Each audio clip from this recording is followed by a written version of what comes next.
Ang storya na i-recap ko ay tungkol sa isang manok na may anak na itik. Milkshake, bakit ganun? Paano nangyari? Magkaibang lahi sila. Tumahimik ka, panoorin nyo hanggang dulo. Promise, maganda to. Nag-umpisa ang storya sa isang manukan kung saan maraming manok, malamang manukan. Makikita natin ang bida na si Daisy kasama ang ibang mga manok na intense sa pangingitlog. May pangarap si Daisy na balang araw gusto niya maging malaya at magkaroon ng sariling pamilya. Kaso mahirap kasi nakakulong lang siya eh. Maya-maya pinuntahan si Daisy ng tropa niyang ibon na si Chirpy para kamustahin siya. Hey yo Daisy, what's up man Nick? Ayoko na dito. 3 araw na akong hindi kumakain. For sure papalabasin na ako pa nagkunwari akong deads. Sabi ni Chirpy. Naswerte ka naman Daisy. Meron kang tahanan, anli yung pagkain, tapos kailangan mo lang mangitlog. Pero gusto lang talaga ni Daisy makatapak sa labas ng kulungan niya para malaman kung anong experience.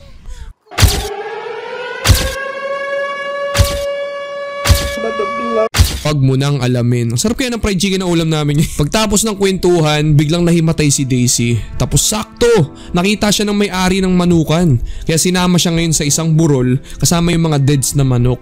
May natitira pang lakas yung bida natin. Pero biglang may sumulpot na whistle. Hinabol si Daisy dahil gusto siyang kainin. Maya-maya biglang may tumulong sa kanya. Isang pogi na itik. Annyeonghaseyo, opa. Kasi Korean tong palabas na to eh. Si Wilson ang nagligtas sa kanya. Sinabi niya na umuwi ka na Daisy, delikado dito. Lumayas na ako sa amin. Maya-maya, iniwan na siya ni Wilson. Sunod na araw, nagsiselebrate si Daisy dahil malaya na siya pero syempre kailangan niya muna ng tirahan. Buti na lang may sumulpot sa harap niya na isang otter. At mayor din ng lugar na tinatayuan nila. Tinutulungan niya si Daisy na makahanap ng tirahan base sa kung anong type siya ng hayop. Nilagay siya sa isang bush kung saan may mga bulaklak na nakakapagtakip ng amoy ni Daisy para hindi siya mahanap ulit ng whistle. Sunod na araw nakita niya yung opa na itik. Pero mukhang may ka-baby time na kaya bigla siyang na heartbroken. Agoy. Pero okay lang yan Daisy. Magkaiba naman kayo ng lahi. Para kayong Katoliko tapos iglesia, hindi kayo pwede. Pagdating ng gabi, natutulog si Daisy. Nangingisda si Wilson. Pero what's this? Yung whistle!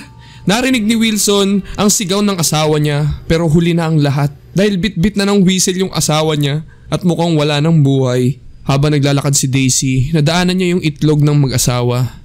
Inupuan niya para hindi lamigin kahit nagugutom na siya hanggang sa makatulog. Sunod na araw, dinalhan siya ni Wilson ng isda. Sinabi ni Wilson na pagdating ng full moon, lalabas na sa itlog ang anak niya. Pero yun din ang panahon na mas gutom yung whistle. Kaya pinalalahanan niya si Daisy na kapag lumabas na ang bata, pumunta sila sa lugar ng Everglade at sinabihan siyang mag-ingat. Dumating na ang full moon at nagsimula na ang epic fight scene sa pagitan ng whistle at ng gwapong itik. Nagpalitan sila ng kalmot sa ilalim ng dilaw na buwan. Di ba kanta ni Juan Carlos yun? Mukhang mas malaki ang pinsala ni Wilson. Lumipad siya pataas pero naabutan siya ng whistle kaya bumagsak silang dalawa. Nakita ni Daisy na wala nang malay si Wilson. Tapos mukhang may mumukbangin na naman yung whistle. Talagang sad yung moment na kinain ng iba yung crush mo. Wait, what? Next morning, pagbalik ni Daisy, nakalabas na yung cute na itik at siya yung unang nakita. Matik tatawagin siyang Mama! Niyakap siya ni Daisy habang umiiyak. Umalis na sila sa lugar. Habang naglalakbay, nakita sila ni Chirpy. Daisy, what's up? May anak ka na pala? Ba't di mo kamuka? Bumalik na si Daisy sa maganda niyang tirahan. Pero this time, kasama niya yung itik. Mukhang gutom na si baby. Diyan ka lang, kukuha ako ng pagkain. Pagbalik ni Daisy, nakita niyang may kasamang palaka si itik na nagdive sa pool. 10 out of 10. Nag-alala si Daisy sa nangyari. Tapos biglang nahulog si itik sa ilog. Kaya nagmadali si Daisy para iligtas. Pero mukhang siya pa yung ililigtas. Buti na lang, nandyan si Mayor. Sinabi kay Daisy, huwag kang mag-alala, itik naman yan eh. Nakita ni Daisy ang baby niya. At proud na proud makita yung itik na natutong lumangoy mag-isa. Ang galing naman ng baby ko. Baby mo? Baliw ka ba? Isa kang manok. Tapos yung tinatawag mong baby na kulay green yung buhok ay isang itik. Huwag kang dilulu. Dahil dun sa sinabi ni Mayor, wala siyang pakialam. Pinangalanan niya lang yung anak niya na Greenie kasi nga green daw yung buhok. Wala kayong pakialam kahit magkaiba kami ng lahi. Ako yung umupo sa itlog habang minumukbang yung nanay niya. Nagbanding sila mag-ina. Kumain sila ng pakwan. Naghabol sila ng alitap-tap. Kahit malapit sa panganib at sobrang kulit ni Greenie, nandyan ang nanay niyang manok para protektahan siya palagi.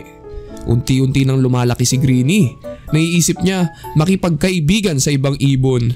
Pero inasar lang siya dahil iba yung itsura ng nanay niya sa kanya. Kaya pinagtutusok niya sila ng bulaklak sa puwet. Nagsumbong yung mga ibon sa nanay nila. Wag na kayo makipaglaro dyan sa itik. Baliw yung nanay niyan. Tara, alis na tayo. Bumuka ang pakpak ng mga ibon at naghanda sila sa paglipad.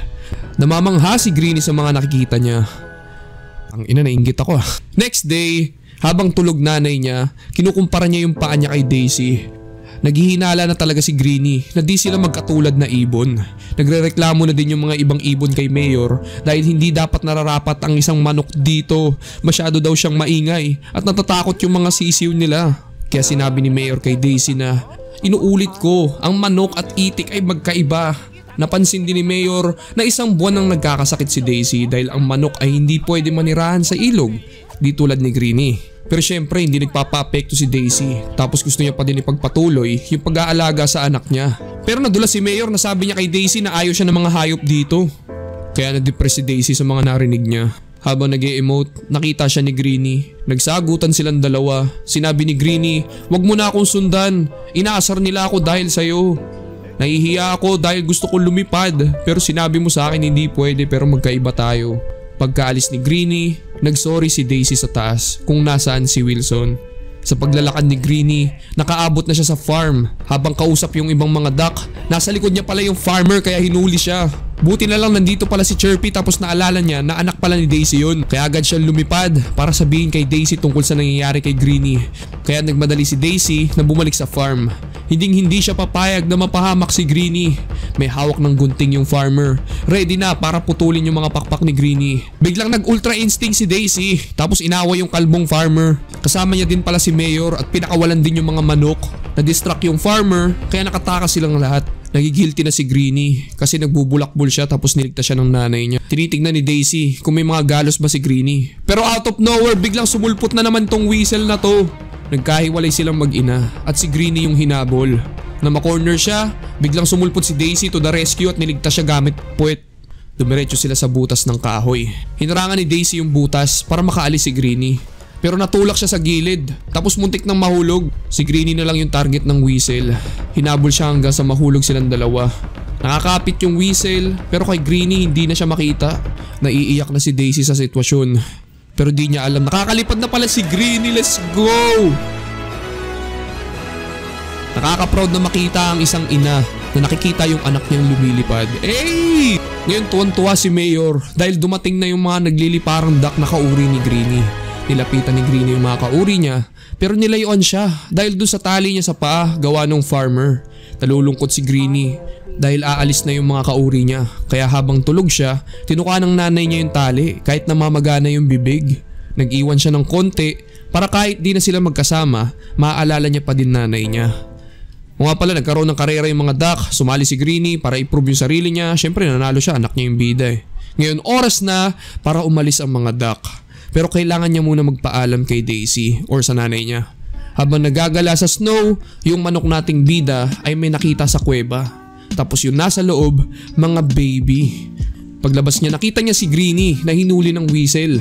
Nalaman ni Daisy na mga baby pala ng whistle yung nakita niya kanina at isa din pala siyang nanay. Naipagkasundo siya na wag niyang sasaktan si Greenie para hindi rin saktan yung baby niya. Ngayon oras na para magpaalam. Nalulungkot si Greenie na kailangan niyang iwan yung nanay niya pagtapos ng lahat na nangyari. Sinabi ni Daisy na kung nakakalipad din siya tulad ni Greenie, susunod din siya. Hindi eh. Kaya kailangan niyang i-accept na suportahan na lang si Greenie. Nag-promise si Greenie na babalikan niya ang nanay niya. Nagpaalam na silang dalawa sa isa't isa habang may luha sa kanilang mata. Pero ang hindi alam ni Greenie, unti na lang yung oras ni Daisy para mag-antay dahil malala na yung sakit niya. Tapos imposible na siyang makabalik sa gitna ng malamig na panahon. Tapos eto pa, sobrang nakakalungkot na nakakainis dahil bumalik na naman tong whistle na to. Pero di na nagdalawang isip si Daisy. Tapos tinanggap na lang yung kapalaran niya dahil nanay lang din naman yung whistle. Tapos kailangan niya lang din mapakain yung mga anak niya. Kaya ayun, sobrang nakakalungkot talaga. Grabe, hindi man happy yung ending. Pero at least malaya si Greenie. Kaya mga kids, pahalagahan nyo yung mga taong nagmamahal sa inyo hanggat nandyan pa sila. Sabi sa inyo, dito pang bata eh.